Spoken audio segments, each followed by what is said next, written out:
Welcome to my channel. So today in this particular video lecture we are going to practice the most important MCQ questions of chapter 1st from class 11th. Chapter name is The Living World. First question is, who is known as the Darwin of 20th century? So correct answer है Ernst Mayr, B. Next है the number of known and described species that are in the range of approximately. इसका correct answer है सी 1.7 to 1.8 million जो species हैं ये टैक्सोनॉमिकली identify की जा चुकी हैं। सेकंड का सी। नेक्स्ट है twin characteristic of growth are. So जो ग्रोथ की ट्विन कैरेक्टरिस्टिक हैं वो है इंक्रीज इन मास और इंक्रीज इन नंबर। इसका करेक्ट ऑप्शन होगा C both A and B. Next है ग्रोथ इन लिविंग ऑर्गेनिज्म। जो लिविंग ऑर्गेनिज्म होते हैं उनमें growth intrinsic type growth show करते हैं, मीन्स जो ग्रोथ है वो इंटरनली होती है। Growth in living organism is from inside. Correct answer होगा बी। नेक्स्ट है which of the following does not grow. Obviously dead body growth नहीं करेगी, ऑप्शन होगा C. Question number 6, growth cannot be taken as a defining property of living organism because। सो हमें इसमें reason बताना है कि ग्रोथ को defining property of living organism क्यों नहीं बोला जाता। फर्स्ट है all living organism do not show growth. ये गलत है क्योंकि सभी लिविंग ऑर्गेनिज्म ग्रोथ शो करते हैं। सेकंड है non living things also show growth from inside. So इसमें ये गलत दिया हुआ है क्योंकि जो नॉन लिविंग थिंग्स होते हैं वो extrinsic type of growth show करते हैं। इंट्रिंसिक टाइप जो होता है ग्रोथ का वो लिविंग ऑर्गेनिज्म में होता है और extrinsic means growth from outside वो होता है नॉन लिविंग में। Non living things also grow, ये सही दिया हुआ है। नॉन लिविंग थिंग्स भी ग्रो करते हैं, जैसे कि एनसीईआरटी में माउंटेन्स वगैरह का एग्जाम्पल दिया गया है। तो इसका करेक्ट आंसर होगा सी। नेक्स्ट लास्ट जो इसमें ऑप्शन है वो है some living organism does not exhibit the process of reproduction. ये भी गलत है। नेक्स्ट है क्वेश्चन नंबर 6 के पॉइंट ऑफ व्यू से जो ऑप्शन डी है वो गलत है, लेकिन एक्चुअल में जो ऑप्शन डी है वो एक स्टेटमेंट है जो एनसीईआरटी में दिया गया है। काफ़ी सारे ऑर्गेनिज्म ऐसे होते हैं, लिविंग ऑर्गेनिज्म ऐसे होते हैं जो कि रिप्रोडक्शन का जो प्रोसेस है वो शो नहीं करते। एग्जाम्पल में जैसे कि म्यूल या फिर इनफर्टाइल कपल एट्सेट्रा। नेक्स्ट है question 7, select the total number from the following organism that multiply by budding, जिसमें कि बडिंग के थ्रू मल्टीप्लिकेशन होता है। सो इसमें से करेक्ट आंसर है बी। ऐसे 3 ऑर्गेनिज्म हैं इसमें से जिसमें कि बडिंग के थ्रू रिप्रोडक्शन होता है। Question number 8, for which organism the growth is सिनोनियम with reproduction. ऐसा कौन सा ऑर्गेनिज्म है जिसमें जो ग्रोथ है और रिप्रोडक्शन ये आपस में सिनोनियम है। सो जो यूनिसेलुलर ऑर्गेनिज्म होते हैं उनके लिए ग्रोथ और रिप्रोडक्शन डिफरेंट नहीं होते। इसका करेक्ट आंसर होगा D all of these. Unicellular algae, amoeba, bacteria, ये तीनों ही यूनिसेलुलर ऑर्गेनिज्म हैं। तो ये क्या कर इनमें क्या होता है, ग्रोथ और रिप्रोडक्शन दोनों सिनोनियम की तरह शो होते हैं। Question number 9, which of the following multiply through fragmentation. इनमें से बताना है कि कौन सा ऑर्गेनिज्म फ्रेगमेंटेशन के थ्रू मल्टीप्लाई करता है। सो फ्रेगमेंटेशन में क्या होता है, फ्रेगमेंट्स छोटे छोटे टुकड़ों की हेल्प से एक नया ऑर्गेनिज्म डेवलप हो जाता है। तो इसमें करेक्ट आंसर होगा डी, 9th का डी। फंगी, फिलामेंटस एल्गी और प्लानेरिया, इन तीनों में ही फ्रेगमेंटेशन के थ्रू रिप्रोडक्शन हो सकता है। Question number 10, mark the correct statement. First है the growth in living organism is from inside. जो ग्रोथ होती है लिविंग ऑर्गेनिज्म वो इंट्रिंसिक होती है, ये करेक्ट है। सेकंड है plant grow only up to a certain age. ये गलत है क्योंकि जो प्लांट है उसमें throughout the life growth चलती रहती है। एनिमल्स में एक सर्टेन एज तक ग्रोथ होती है। सो यहाँ पे ये गलत दिया हुआ है। नेक्स्ट है ओनली लिविंग ऑर्गेनिज्म ग्रो। ये भी गलत है क्योंकि नॉन लिविंग ऑर्गेनिज्म भी ग्रो करते हैं। बस फ़र्क इतना होता है कि लिविंग ऑर्गेनिज्म में इंट्रिंसिक ग्रोथ होती है और नॉन लिविंग ऑर्गेनिज्म में एक्सट्रिंसिक ग्रोथ होती है। तो इसका करेक्ट आंसर होगा ए। Question number 11. The growth and reproduction are mutually exclusive events in। Correct answer is C. Higher animals and plants। Higher animals and plants में ग्रोथ एंड रिप्रोडक्शन क्या होते हैं, म्यूचुअली एक्सक्लूसिव इवेंट्स होते हैं।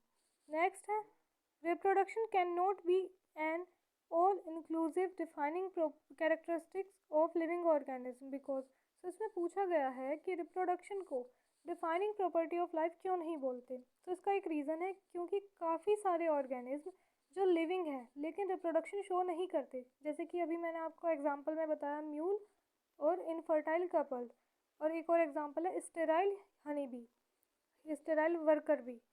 तो ये सब एग्जांपल्स हैं जो रिप्रोडक्शन शो नहीं करते, इसीलिए रिप्रोडक्शन को डिफाइनिंग प्रॉपर्टी ऑफ लाइफ नहीं बोला जाता। इसका करेक्ट आंसर है B, many organism do not reproduce.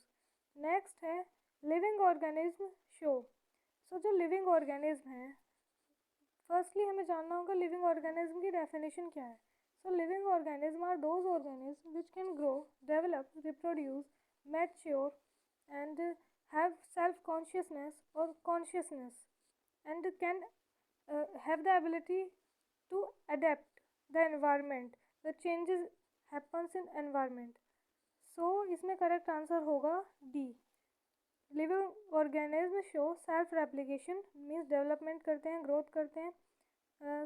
B is evolution, अपने एनवायरनमेंट में जो चेंजेस होते हैं उन्हें अडेप्ट करने की जो कैपेबिलिटी है वो लिविंग ऑर्गेनिज्म में होती है। C is self regulation and respond to external stimuli. तो ये क्या है, कॉन्शियसनेस मीन्स हम जो लिविंग ऑर्गेनिज्म होते हैं वो रिस्पॉन्स करते हैं एनवायरनमेंट में। नेक्स्ट है 14, the sum total of chemical reactions occurring in our body is called. So जितनी भी केमिकल रिएक्शंस हमारी बॉडी में होती है उन सब के सम टोटल को बोला जाता है metabolism. So correct answer is A, 14 का A. Question number 15, select the incorrect statement from the following. So आप ये स्टेटमेंट रीड कर लीजिए और इसका जो करेक्ट आंसर है वो है सी, ऑप्शन डी इसमें इनकरेक्ट दिया हुआ है। नेक्स्ट है which of the following statement is incorrect, इसमें से भी इनकरेक्ट स्टेटमेंट बताना है। इसका जो करेक्ट आंसर होगा वो है C, properties of cellular organelle are present in the molecular constituent of the organelles. Question number 17, properties of organs are. So basically सभी जानते हैं कि सेल से टिश्यू बनता है, टिश्यू से ऑर्गन। सो जो यहाँ पे हमें बताना है, हमें यहाँ पे ऑर्गन की डेफिनेशन बतानी है। सो है क्या, यहाँ पे दिया हुआ है ए में present in the constituent cells, ये रॉन्ग है। नेक्स्ट है due to different cells in them, ये भी गलत है। Due to their similar origin, this is also wrong. D is a result of interaction among the constituent tissue. So ये correct है, tissue से ऑर्गन बनता है।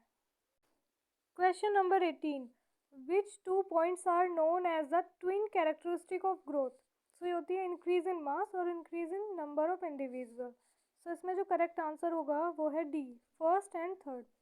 Question number 19, growth by cell division occur, plants and animals में बताना है growth किस किस तरीके से होती है। सो जो प्लांट्स है उसमें तो कंटिन्यूसली ग्रोथ होती रहती है थ्रू आउट द लाइफ, और जो एनिमल्स है उसमें up to a certain age तक ग्रोथ होती है। सो इसका जो करेक्ट आंसर है 19 का वो है A, growth by cell division occur continuously in plants and only up to a certain age in animals. Question number 20, which of the following matches incorrect, इसमें से हमें इनकरेक्ट बताना है। सो इसका जो करेक्ट आंसर है वो है सी, फ्लाई, सी हाउस फ्लाई। इसमें इसका जो जीनस ऑर्डर और क्लास दी गई है इनमें से हमें इनकरेक्ट बताना था। सो जो करेक्ट आंसर है इसका डी, सॉरी सी। नेक्स्ट है question number 21, which set of organism multiply through fragmentation, कौन सा सेट ऑर्गेनिज्म का फ्रेगमेंटेशन के थ्रू मल्टीप्लाई करता है। सो इसमें जो फंगी, फिलामेंटस एल्गी और प्रोटोनिमा ऑफ मोजेस हैं ये फ्रेगमेंटेशन के थ्रू रिप्रोडक्शन करते हैं, फ्रेगमेंटेशन के थ्रू मल्टीप्लाई होते हैं। ये एनसीईआरटी की लाइन दी गई है, एनसीईआरटी में ये लाइन डायरेक्टली वहाँ से क्वेश्चन यहाँ पे इंक्लूड किया गया है। नेक्स्ट है which of the following organism does not reproduce, इनमें से कौन सा ऑर्गेनिज्म रिप्रोड्यूस नहीं करता। सो अभी थोड़ी सी देर पहले मैंने आपको 3 एग्जाम्पल बताए थे, mule, sterile human couple and sterile worker bee. So ये तीनों ही रिप्रोड्यूस नहीं करते। इसका करेक्ट आंसर क्या होगा? डी, 22 का D. Question number 23, which one of the following aspect is an exclusive characteristic of living organism? So इसका जो करेक्ट आंसर है वो है B, increase in mass from inside only. Next आता है 24, which of the following is self conscious? So एक human being ऐसे living organism है जिसमें कि सेल्फ कॉन्शियसनेस ये प्रॉपर्टी होती है सिर्फ ह्यूमन बीइंग में। सो इसका करेक्ट आंसर होगा ए। नेक्स्ट है metabolic reactions take place. Metabolic reactions कहाँ पर होती है? ऑप्शंस दिए गए हैं, in vitro, in vivo, both A and B, and fourth is only in unicellular organism. तो इसका करेक्ट आंसर होगा C, both A and B. Next है question number 26, organism that can sense and respond to environmental cues. So इसमें हमें बताना है कि जो ऑर्गेनिज्म सेंस कर सकते हैं और रिस्पॉन्स दे सकते हैं उन्हें क्या बोला जाता है या फिर कौन सी कैटेगरी में वे आते हैं। सो जो क्वेश्चन नंबर 26 है इसका करेक्ट आंसर है सी, यूकैरियोट्स और प्रोकैरियोट्स दोनों ही तरीके के जो ऑर्गेनिज्म होते हैं वो सेंस भी कर सकते हैं और रिस्पॉन्ड भी कर सकते हैं। Next question is 27, growth, development and functioning of living body is due to. तो इसमें बताना है कि जो ग्रोथ, डेवलपमेंट और फंक्शनिंग है किसी भी लिविंग बॉडी की वो किसकी वजह से होती है। ऑप्शंस दिए गए हैं, decrease in entropy, increase in Gibbs free energy, and C is metabolism, D is adaptation. So इसका जो करेक्ट आंसर होगा वो है मेटाबॉलिज्म। नेक्स्ट है 28, a living organism can be exceptionally differentiated from a non-living thing on the basis of its ability for। So किस ability के basis पर हम लिविंग ऑर्गेनिज्म को नॉन लिविंग से डिफ्रेंशिएट कर सकते हैं? आंसर है क्वेश्चन नंबर 28 का D, interaction with environment and progressive evolution. Next है 29, two component of binomial nomenclature are. So जो बायनोमियल नोमेनक्लेचर है उसे हिंदी में द्विनामी पद्धति भी बोला जाता है। नोमेनक्लेचर मीन्स नामकरण। सो इसमें दो नाम दिए जाते हैं, फर्स्ट होता है जीनस या फिर जेनेरिक नेम, और सेकंड होता है स्पीसीज का नाम या फिर स्पेसिफिक एपिथेट भी उसे बोला जाता है। सो जो क्वेश्चन नंबर 29 है उसका करेक्ट आंसर होगा C, both A and B. Question number 30, in Mangifera indica Linn stands for. So जो मैंगीफेरा इंडिका है ये मैंगो का साइंटिफिक नेम है या फिर बॉटनिकल नेम भी बोला जाता है। सो जो मैंगो का बॉटनिकल नेम है वो है मैंगीफेरा इंडिका। इसमें जो लिन है वो स्टैंड करता है लीनियस के लिए। कुछ बॉटनिकल नेम में क्या होता है, लास्ट में जो साइंटिस्ट हैं उनका नाम भी मेंशन किया जाता है और एब्रीवेटेड फॉर्म में किया जाता है, मतलब पूरा नाम नहीं लिखा जाता, एब्रीवेशन की हेल्प से लिखा जाता है नाम लास्ट में। तो ये जो मैंगीफेरा इंडिका लिन है इसमें लिन क्या है, लीनियस के नाम से लिया गया है। नेक्स्ट है Alsatian is a breed of. So जो एल्सेटियन है वो डॉग की ब्रीड है। Option A is correct. 32, modern taxonomy studies require. इसका आंसर है डी, जो मॉडर्न टैक्सोनॉमी है उसकी स्टडी में एक्सटर्नल और इंटरनल स्ट्रक्चर की नॉलेज, स्ट्रक्चर ऑफ सेल की नॉलेज और development process and ecological information of organism, इन सभी की नॉलेज रिक्वायर होती है। सो करेक्ट आंसर क्या होगा? आंसर होगा D. Question number 33, which of the following term include all other terms. So इसमें जो करेक्ट आंसर है वो है सिस्टमैटिक्स, डी। नेक्स्ट है Linnaeus evolve the system of nomenclature called. So Linnaeus ने कौन सा सिस्टम दिया था? कैरोलस लीनियस जो साइंटिस्ट हैं उन्होंने कौन सा सिस्टम ऑफ क्लासिफिकेशन दिया, सॉरी कौन सा सिस्टम ऑफ नोमेनक्लेचर दिया था? उन्होंने दिया था binomial nomenclature. So correct answer क्या होगा? सी। नेक्स्ट है binomial nomenclature seems to be difficult because a scientific name is derived from. So जो इसमें साइंटिफिक नेम होता है वो कौन सी लैंग्वेज से लिया जाता है? आंसर है लेटिन। अब लैटिन लैंग्वेज से क्यों लिया जाता है? बिकॉज लैटिन जो है वो एक डेड लैंग्वेज है, वो किसी भी कंट्री की ऑफिशियल लैंग्वेज नहीं है और उसमें कोई भी चेंज नहीं किया जा सकता क्योंकि वो डेड लैंग्वेज है। उसके बाद में बात आती है क्वेश्चन नंबर 36 की। अ ग्रुप ऑफ प्लांट और animal with similar trait of any rank is taxon. Answer है टैक्सोन।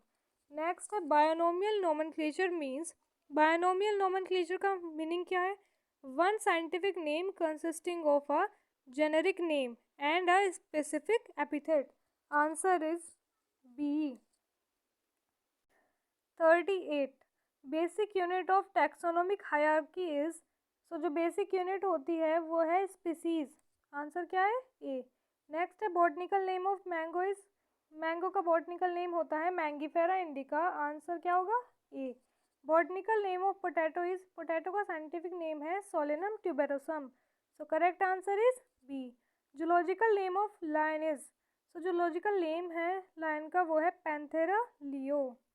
नेक्स्ट है the branch connected with characterization nomenclature identification and classification is. So correct answer है B. जिस branch में हम ये सब study करते हैं characterisation, nomenclature, identification and classification organism की, वो कौन सी ब्रांच होती है? वो होती है taxonomy. Question number 43 the third name in trinomial nomenclature is. So जो थर्ड नेम होता है ट्रायनोमियल नोमेनक्लेचर में वो डिनोट करता है सब स्पीसीज को। सो करेक्ट आंसर होगा सी। 43 का सी। क्वेश्चन नंबर 44 इन बायोनोमियल नोमेनक्लेचर। सो इसमें हमें कुछ रूल्स दिए गए हैं बायोनोमियल नोमेनक्लेचर के, उसमें से बताना है करेक्ट कौन सा है। सो फर्स्ट है both genus and species are printed in italics. ये सही दिया हुआ है क्योंकि अगर हम बॉटनिकल जो नेम्स होते हैं उन्हें प्रिंट करते हैं तो हमें इटैलिक्स में प्रिंट करने होते हैं, और अगर हम उन्हें हैंड रिटन लिखते हैं मीन्स हाथ से लिखते हैं तो उन्हें हमें क्या करना पड़ेगा? सेपरेटली अंडरलाइन करना पड़ेगा। ये एक रूल है बायोनोमियल नोमेनक्लेचर का। सो इसका आंसर हो गया 44 का ए। नेक्स्ट है as we go from higher species to kingdom the number of common characteristic goes on. So जब हम स्पीसीज से किंगडम की तरफ चलते हैं मीन्स जो कैटेगरीज है उसमें हम स्पीसीज से किंगडम की तरफ अगर देखते हैं तो जो कॉमन कैरेक्टर्स है मीन्स जो सिमिलैरिटीज़ है वो क्या होती हैं? वो डिक्रीज होती हैं। सो इसका आंसर होगा बी। 45 का B. The binomial nomenclature was given by. अभी मैंने आपको बताया था कि जो बायोनोमियल नोमेनक्लेचर है वो कैरोलस लीनियस ने दिया था। सो ऑप्शन सी करेक्ट होगा। 46 का आंसर इज बायोनोमियल नोमेनक्लेचर किसने दिया था? कैरोलस लीनियस ने। नेक्स्ट आता है the term taxon is used for. Taxon के बारे में बताना है कि जो टैक्सोन टर्म है वे किसके लिए यूज़ होती है। सो जो करेक्ट आंसर है 47 का वो है D. Any rank of taxonomy hierarchy के लिए हम टैक्सोन टर्म का यूज़ करते हैं। Question number 48 the taxonomic aid that provide information for the identification of names of species found in an area. किसी एक पर्टिकुलर एरिया में जो स्पीसीज मिलती है उनके नाम का जो इंफॉर्मेशन रखा जाता है वो रखा जाता है मैनुअल में। 48 का जो करेक्ट आंसर है वो है बी। तो मैनुअल के अंदर क्या लिखा जाता है? किसी पर्टिकुलर एरिया में जो स्पीसीज प्रेजेंट है उनके नाम को आइडेंटिफाई करके रखा जाता है। नेक्स्ट है the Indian botanical garden is located in. Indian botanical garden कहाँ पे है? तो इसका करेक्ट आंसर है Howrah. Option A is correct. Next है the famous botanical garden Kew is located in. ये होता है इंग्लैंड में। 50 का ए। नेक्स्ट है identify the correct sequence of taxonomic category. तो यहाँ पे जो टैक्सोनॉमिक कैटेगरीज होती है उनकी हमें करेक्ट सीक्वेंस बतानी है कि इसमें से कौन सी सीक्वेंस करेक्ट है। जो क्वेश्चन नंबर 51 है इसमें जो करेक्ट सीक्वेंस दी हुई है वो है डी की, स्पीसीज फिर genus then order then phylum. उसके बाद में बताना है which biological name is wrongly written. कौन सा बायोलॉजिकल नेम जो है वो सही तरीके से नहीं लिखा गया। सो इसमें से जो करेक्ट आंसर है वो है डी। सो अब आप मुझे कमेंट सेक्शन में बताइए कि जो ऑप्शन डी है वो इनकरेक्टली क्यों लिखा गया है, क्या रीज़न है हम यहाँ पे मैंगिफेरा इंडिका को क्यों रॉन्ग बता रहे हैं? अगर आपने बायोनोमियल नोमेनक्लेचर के रूल्स अच्छे से पढ़े हैं तो आप डेफिनेटली इस क्वेश्चन का आंसर कमेंट सेक्शन में दे पाएंगे। नेक्स्ट है question number 53। The descending arrangement of categories is called. So जो कैटेगरीज का डिसेंडिंग अरेंजमेंट है उसे क्या बोला जाता है? सो क्वेश्चन नंबर 53 का जो करेक्ट आंसर है वो है C, hierarchy. 54। Petunia is a. Petunia क्या है? पेट्यूनिया एक जीनस है। नेक्स्ट है 55। Which one of the following is not a category. इसमें से कौन सी कैटेगरी नहीं है? आंसर है डी। नेक्स्ट है in the hierarchy of classification the order is present between. Order किन दो कैटेगरीज के बीच में प्रेजेंट होता है? तो जो ऑर्डर है वो फैमिली और क्लास के बीच में प्रेजेंट होता है। नेक्स्ट है select the incorrect statement from the following. इसमें से इनकरेक्ट स्टेटमेंट बताना है। सो जो करेक्ट आंसर है क्वेश्चन नंबर 57 का वो है D. Ernst Mayr use the system naturae as a title of his publication.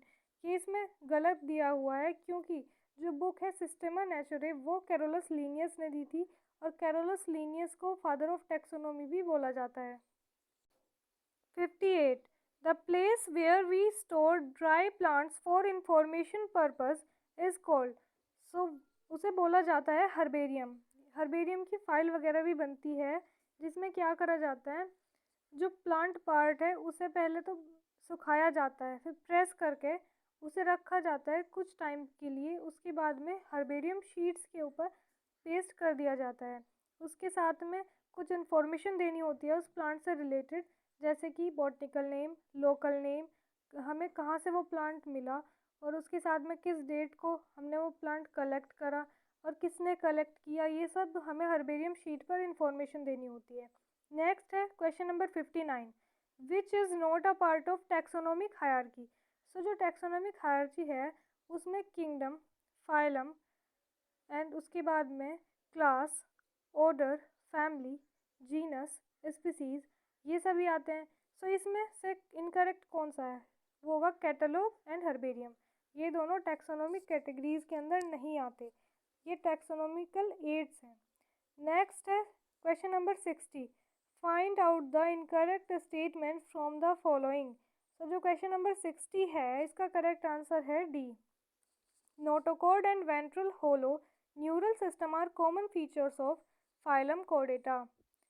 Next है ICBN stands for. Question number 61 का जो करेक्ट आंसर है वो है बी।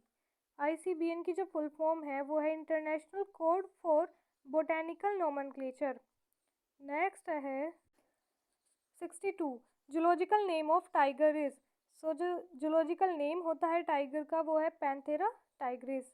नेक्स्ट है लियोपोर्ड का जूलॉजिकल नेम बताना है, Panthera pardus. Then house fly का जूलॉजिकल नेम होता है मस्का डोमेस्टिका।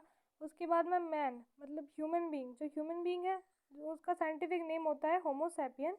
उसके बाद में दिया हुआ है वीट, वीट का बॉटनिकल नेम बताना है, वीट का बॉटनिकल नेम होता है ट्राइटिकम एस्टिवम। नेक्स्ट है zoological name of cat. So जो कैट का जूलॉजिकल नेम है वो है Felis domesticus. Option D is correct. उसके बाद में है botanical name of makoi. So इसका करेक्ट आंसर है Solanum nigrum. Option D is correct. Then potato and brinjal belongs to the genus. So जो पोटैटो और ब्रिंजल है वो दोनों सोलेनम जीनस से बिलोंग करते हैं। उसके बाद में है question number 70। Genera petunia and datura belong to the family. ये दोनों किस फैमिली से बिलोंग करते हैं हमें बताना है। सो जो करेक्ट आंसर है क्वेश्चन नंबर 70 का वो है ए, सोलेनेसी। जो जेनेरा पेट्यूनिया एंड दतूरा है ये दोनों बिलोंग करते हैं सोलेनेसी से। Question number 71। Select the total number of family from the following. जो यहाँ पे नाम दिए गए हैं इसमें से आपको बताना है कि इसमें से फैमिली कौन कौन से हैं। सो फर्स्ट जो है फेलिस, ये फैमिली नहीं है। सेकंड फेलिडी भी फैमिली है, सोलेनेसी भी फैमिली है, Liliaceae, Kennedy, Hominidae, Poaceae, मस्किडी, insecta family नहीं है, इंसेक्टा फैमिली नहीं है। नेक्स्ट कॉन्वलेसी, ये भी फैमिली है। सो काउंट करके देखिए 1 2 3 4 5 6 7 8। सो इसका करेक्ट आंसर है डी। इसमें जो फैमिलीज़ हैं वो है 8 फैमिलीज़ इन नाम में दी गई हैं। सो क्वेश्चन नंबर 71 का करेक्ट आंसर है डी। नेक्स्ट है family Solanaceae and Convolvulaceae belong to the order. So question number 72 का जो करेक्ट आंसर है वो है बी। नेक्स्ट है common features of Chordata are. Question number 73 का करेक्ट आंसर है all of these. Presence of notochord in any stage of life, dorsal hollow neural system, paired pharyngeal gill slit, ये तीनों ही Chordata के features हैं। Next है which of the following is a common feature of category insecta. Insecta में कौन से common features होते हैं? नेक्स्ट जिसका आंसर है 74 का वो है सी। 3 pairs of jointed leg in thoracic region, ये किसका फीचर है? ये फीचर इंसेक्ट। नेक्स्ट है which of the following represent the family of mango. So mango का जो साइंटिफिक नेम था वो था मैंगीफेरा इंडिका, और ये किस फैमिली से बिलोंग करता है? ये बिलोंग करता है एनाकार्डिएसी से। सो करेक्ट आंसर होगा बी। नेक्स्ट है house fly belongs to the order. 76 का जो करेक्ट आंसर है वो है ए। हाउस फ्लाई किस ऑर्डर से बिलोंग करती है? डिप्टेरा से। नेक्स्ट है which is not required for the preservation of insect. इसमें से कौन सा मेथड यूज़ नहीं किया जाता या फिर ज़रूरी नहीं होता इंसेक्ट के प्रिजर्वेशन के लिए? सो जो इंसेक्ट का प्रिजर्वेशन है उसमें हमें 3 स्टेप्स फॉलो करने होते हैं, कलेक्शन, किलिंग एंड उसके बाद में पिनिंग। सो इसमें जो प्रेसिंग है 77 का आंसर है डी, ये ज़रूरी नहीं होता इंसेक्ट के प्रिजर्वेशन के लिए। नेक्स्ट है question number 78, IBG is situated at. So जो इसका करेक्ट आंसर है वो है क्वेश्चन नंबर 78, वो है बी। नेक्स्ट है question number 79, a museum has a collection of. So museum में क्या होता है वो हमें यहाँ पे बताना है। क्वेश्चन नंबर 79 का जो करेक्ट आंसर है वो है ऑल ऑफ दीज। म्यूजियम में प्लांट्स, एनिमल्स और एनिमल्स के स्केलेटन, इन तीनों ही चीज़ों को प्रिजर्व फॉर्म में रखा जाता है। नेक्स्ट है which of the following animal is usually stuffed and preserve. कौन से एनिमल्स को स्टफ्ड करके प्रिजर्व किया जाता है? सो करेक्ट आंसर होगा क्वेश्चन नंबर 80 का D. Both A and B, large birds और मैमल्स को स्टफ करके प्रिजर्व किया जाता है।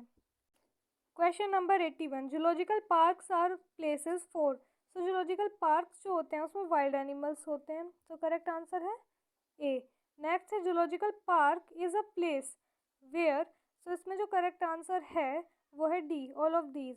Wild animals are kept in protected environment under human care, ये भी सही है। We can learn about wild animal food habit, ये भी करेक्ट है। And we can learn about wild animal behaviour, this is also correct. So correct answer क्या है? D, all of these. Next the keys are based on contrasting characters generally in pairs called. So NCERT के line से directly question है यहाँ पे, ये है answer इसका B, couplet. Question number 84, which of the following is incorrect about key. So इसमें से इनकरेक्ट बताना है की के बारे में क्या इनकरेक्ट दिया हुआ है। सो करेक्ट आंसर है क्वेश्चन नंबर 84 का डी। नेक्स्ट है which of the following is a mean of recording description. Description record करने के लिए कौन कौन से मेथड या फिर किस किस चीज़ का यूज़ किया जाता है। सो क्वेश्चन नंबर 85 का करेक्ट आंसर है डी। डिस्क्रिप्शन के लिए flora and manual, monograph, catalogue, इन सभी चीज़ों का यूज़ किया जाता है। नेक्स्ट है flora contain information about the habit and habit distribution of. So जो फ्लोरा है उसमें हैबिट और डिस्ट्रीब्यूशन की इंफॉर्मेशन होती है। आपको यहाँ पे बताना है कि किसके हैबिटेट और डिस्ट्रीब्यूशन की इंफॉर्मेशन फ्लोरा में दी जाती है। सो जो क्वेश्चन नंबर 86 है इसका करेक्ट आंसर होगा B. Plant of a given area, plants के बारे में फ्लोरा में इंफॉर्मेशन दी जाती है। नेक्स्ट है question number 87, monograph contain the information of. So जो मोनोग्राफ है उसमें किसी भी एक टैक्सोन की इंफॉर्मेशन होती है। करेक्ट आंसर है D. Question number 88, manual contain information for. So जो मैनुअल है उसमें किसके बारे में इंफॉर्मेशन होती है? उसमें होती है किसी एक पर्टिकुलर एरिया में जो स्पीसीज प्रेजेंट है उनके नाम को आइडेंटिफाई करके मैनुअल में रखा जाता है। सो करेक्ट आंसर होगा C. Next organism very in. Question number 89 का जो करेक्ट आंसर है वो है डी। सो जो ऑर्गेनिज्म होते हैं वो size, colour, habitat, physiological and morphological features, इन सभी में डिफरेंस शो करते हैं। सो इसका करेक्ट आंसर क्या है? D, all of these. Next है live specimen of organism are found in. Live specimen organism के कहाँ पे मिलते हैं? वो मिलते हैं जो क्वेश्चन नंबर 90 है इसमें, जूलॉजिकल पार्क और बॉटनिकल गार्डन्स में। जो जूलॉजिकल पार्क है वहाँ पे लिविंग वाइल्ड एनिमल मिलते हैं और बॉटनिकल गार्डन्स में लिविंग प्लांट मिलते हैं।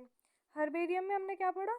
हर्बेरियम में जो प्लांट पार्ट है प्रिजर्व करके रखा जाता है, प्रेस करके एंड ड्राई करके। और जो म्यूजियम में है उसमें हमें लिविंग प्लांट नहीं मिलते, means living animal living plant नहीं मिलते म्यूजियम में। सो बेसिकली इसका आंसर क्या है? सी। क्वेश्चन नंबर 90 का आंसर है C, zoological park and botanical garden में हमें लाइव स्पेसिमेन मिलते हैं ऑर्गेनिज्म के। नेक्स्ट है question number 91, the name of a plant written on herbarium sheet in its is its the जो नेम होता है प्लांट का हर्बेरियम शीट में लिखा हुआ वो क्या होता है? सो करेक्ट आंसर है क्वेश्चन नंबर 91 का डी। जो हर्बेरियम शीट है उसमें हम बॉटनिकल नेम भी लिखते हैं, लोकल नेम भी लिखते हैं और इंग्लिश नेम भी लिखते हैं। नेक्स्ट है NBRI is situated in. NBRI कहाँ पे सिचुएटेड है? सो क्वेश्चन नंबर 92 का करेक्ट आंसर है लखनऊ। NBRI कहाँ पे? लखनऊ में। Which is the prime source of taxonomical studies? So prime source है collection of actual specimen. Next है tiger, dog and cat are placed in order of. So जो tiger, dog और cat है ये किस ऑर्डर में प्लेस किए जाते हैं? सो जो क्वेश्चन नंबर 94 है इनका करेक्ट आंसर है बी, कार्निवोरा ऑर्डर में टाइगर, डॉग और कैट को रखा जाता है। नेक्स्ट है monkey, gorilla and gibbon belong to which of the following order and class respectively? So ये किस ऑर्डर और क्लास से बिलोंग करते हैं? ये बिलोंग करते हैं प्राइमेटा एंड मैमेलिया से। आंसर है बी। 95 का जो बी आंसर है वो करेक्ट है। In plants the families are characterized on the basis of vegetative structure, reproductive features. इन दोनों ही बेसिस पर फैमिलीज कैरेक्टराइज की जाती है प्लांट्स में। सो करेक्ट आंसर क्या होगा? करेक्ट आंसर होगा C, both A and B. Next है मैच द कॉलम। सो इसमें हमें मैचिंग बतानी है। सो जो इसमें मैन है वो फाइलम कॉर्डेटा से बिलोंग करता है, जो मैंगो है वो फैमिली एनाकार्डियेसी से बिलोंग करता है, और जो हाउस फ्लाई है उसका जो जीनस है वो है मस्का। हाउस फ्लाई का जो पूरा नाम होता है वो है मस्का डोमेस्टिका। सो इसमें जीनस बताया गया है, जीनस है हाउस फ्लाई का मस्का। नेक्स्ट है टाइगर। सो जो टाइगर है उसका जो ऑर्डर है वो है कार्निवोरा। और नेक्स्ट है वीट की जो फैमिली है वो है पोएसी। सो जो करेक्ट आंसर है 97 का वो है B. Question number 98, select the incorrect combination. इसमें से जो इनकरेक्ट कॉम्बिनेशन है वो है सी। नेक्स्ट है question number 99, select the correct combination. इसमें से करेक्ट कॉम्बिनेशन बताना है। सो जो इसका करेक्ट आंसर है क्वेश्चन नंबर 99 का वो है A, earliest classification based on uses of various organism. Next है question number 100, single horn rhinos are found in. जो सिंगल हॉर्न राइनोज है वो कहाँ पे मिलते हैं? सो जिसका करेक्ट आंसर है वो है C, Kaziranga national park. Question number 101, herbarium sheet provide the information of. जो हर्बेरियम शीट होती है उसमें collector name, family of plant, local, English and botanical name, इन तीनों ही चीज़ों के बारे में इंफॉर्मेशन दी जाती है। सो करेक्ट आंसर क्या होगा? करेक्ट आंसर होगा D, all of these. Next है select the total number of correct statement from the following.